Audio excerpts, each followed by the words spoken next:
Okay, so we are talking serious off-roaders here, proper four-wheel drives, not SUVs or utes or pickups that have some like occasional off-roading chops. These are the vehicles that seem to have prioritized their ability to tackle the rough stuff first, with their everyday and on-road compliance very much second. Now, we have to say a huge thank you to everybody that helped us put this video together, especially Matt from Operation 4 Wheels. Guys, if you want to see some amazing off-roading action and get some brilliant advice, go and check out his channel. The link is down there in the show notes somewhere. Also, while $20,000 is the budget, we've tried to pick vehicles that give you a bit of financial wiggle room for like accessories and modifications and stuff like that.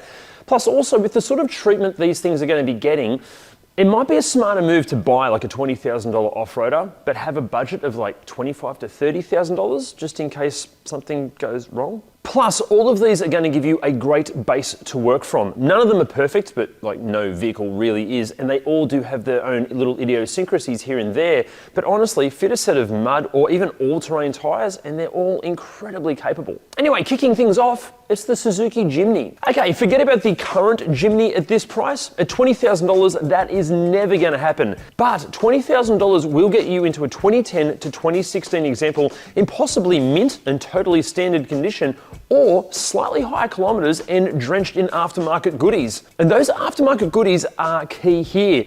When standard, look, the Chimney is very capable, but it's when they are given the right accessories, that's when they can really shine off-road. But that's also thanks to the fundamentals just being right from the start. It's tiny and it's lightweight, it's got decent clearance, handy wheel travel, a full ladder chassis, a dual range transfer case and live axles front and rear, steep approach and departure angles, a tight turning circle and good visibility all make the Chimney a perfect little off-roading machine. Now, there is obviously much more to the Chimney, including a few negatives like the swivel housing bearings potentially being worn, alternators and electronics can be prone to damage, and oil leaks and rust can occur, but we cover all of that and so much more in our full review video of the Chimney. The link is up there and down there. Now, the Chimney might be an agile little mountain goat, but what if you just need more sheer size?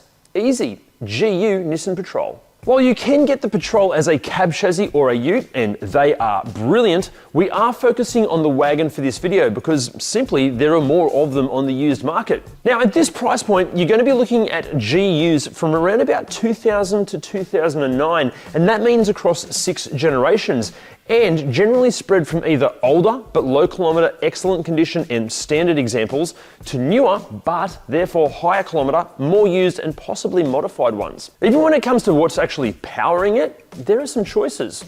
Sort of. There are hardly any petrol-powered Patrols on the used market, and look, they do have their fans, and for good reason. And there are Patrols with the 4.2 litre TD42 at this price, and even though they will generally be showing huge kilometres, as plenty have proven, they can last the distance. Although with north of 500,000 kilometres, they are beginning to get a little bit tired. However, the vast majority on the used market here in Australia will have the 3 litre ZD30, which according to many on the internet is an unreliable piece of junk. Wrong. There are thousands of owners out there that have done huge and hard kilometres with the ZD30 and have never had an issue. The key is regular maintenance, some level of mechanical sympathy, and fitting a few smart mods like a catch can, maybe a doors valve, and EGT gauges just to keep an eye on things. But besides that, the GU has a tough as nails drivetrain, a super strong body-on-frame chassis, and its incredible reputation is so well deserved. Plus, with a massive and loyal fan base, there is loads of support out there, not to mention a never-ending supply of aftermarket gear. Also, if the guys on 4-wheel drive 24/7 choose to use these as their camera cars, well, surely they're tough enough for the rest of us. Oh, also, if you want more information on the GU Patrol, click up there or down there for our full review video. And then we come to arguably the Patrol's arch nemesis. That's right, it's the Toyota Land Cruiser. For $20,000, you're going to be looking at 80 and 100 series Land Cruisers. And let's start with the 80.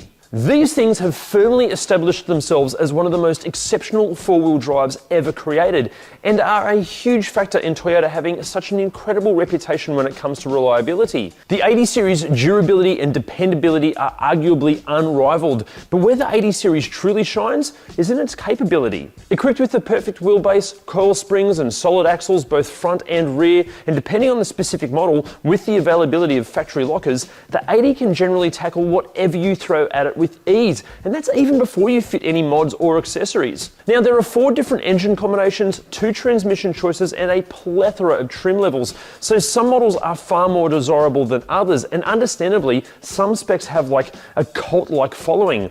But for $20,000, the experts out there tend to favour those fitted with the 4.5 litre 1FZ FE. And when it comes to the diesel, and if you can find one of these at that price point, is going to be a challenge, try for the 4.2 litre 1HDT. Now, in saying that, the 1HDT, it has had its fair share of big end bearing issues that can be catastrophic both mechanically and financially.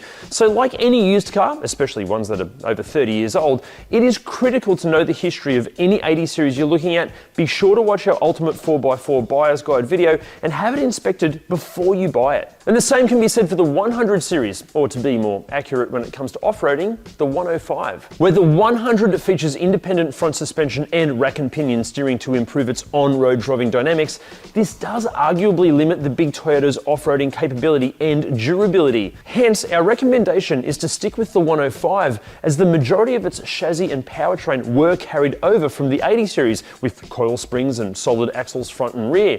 Although, while the 105 should feel a bit more modern than the 80 and possibly be showing less kilometres, its actual body is wider, which may impact its sheer agility on tighter tracks. Now look, obviously there is so much more that we could discuss when it comes to these Land Cruisers, but if we did delve deep into it, we'd be here for hours.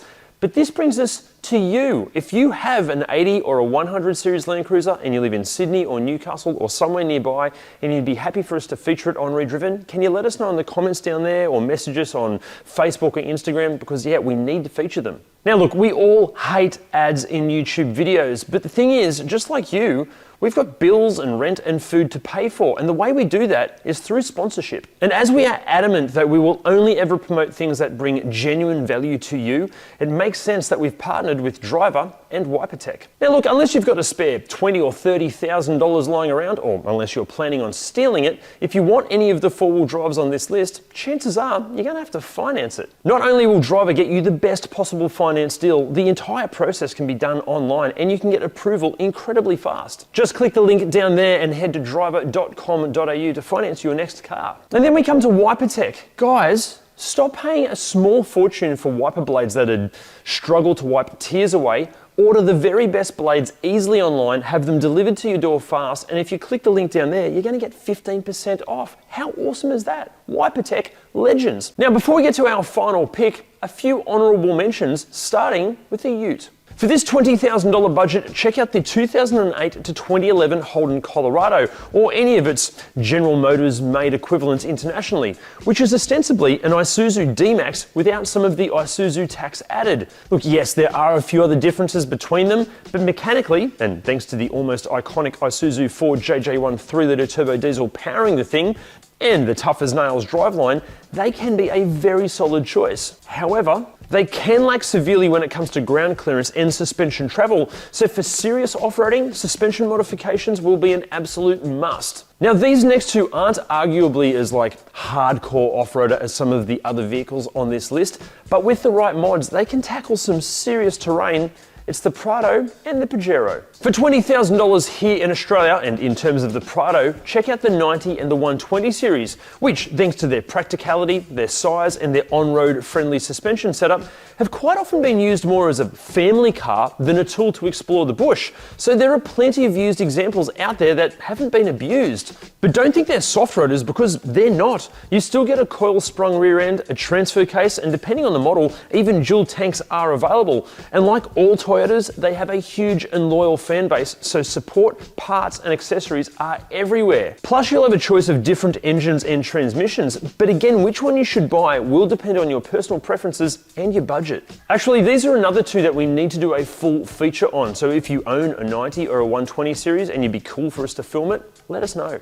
And then we come to the Pajero. As we found in the comments section of our full review video, up here and down there, chat to any Pajero owner and chances are they love their big Mitsubishi. And for this budget, there are loads to choose from, but we'd be steering you towards the NT or the NS. These are super reliable, plenty on the used market are unmolested and have been well cared for, and short of the occasional EGR complaints here and there, are just superb things. Okay, to do any really hardcore off-roading stuff, you are going to need to see to the suspension, but as a super capable and reliable all-rounder, these are very, very hard to beat. But this then brings us to our final pick, and it is arguably the most purpose-built off-roader for this budget. It is far from perfect for the real world, but it's pretty much perfect when it comes to serious off-roading. It's the Jeep Wrangler. I know, I can't believe we're recommending a Jeep on ReDriven either.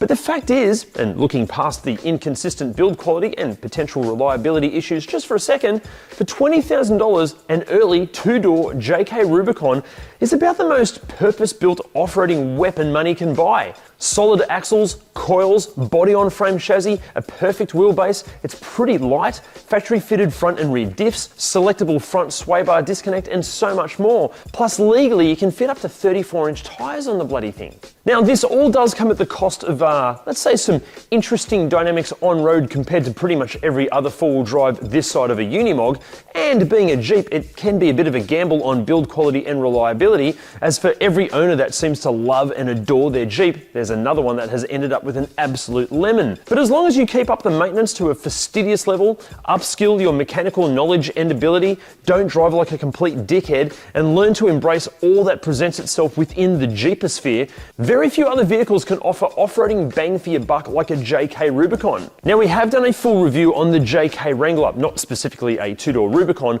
but for more info on the JK, go and watch that. It's up here and also down there. But this then brings us to the big question: which one of these would you buy? Plus, what other suggestions have you got for this category? Let us know in the comments. See you next time.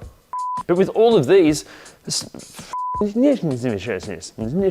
none of them are perfect, but like honestly, no vehicle, which according to many on the internet isn't. For this $20,000 budget, check out the 2008 to 2011 perfect wheelbase. It's pretty light, factory fitted. Perfect wheelbase. It's pretty light, factory fitted. It's not fitted, you dickhead. It's fitted.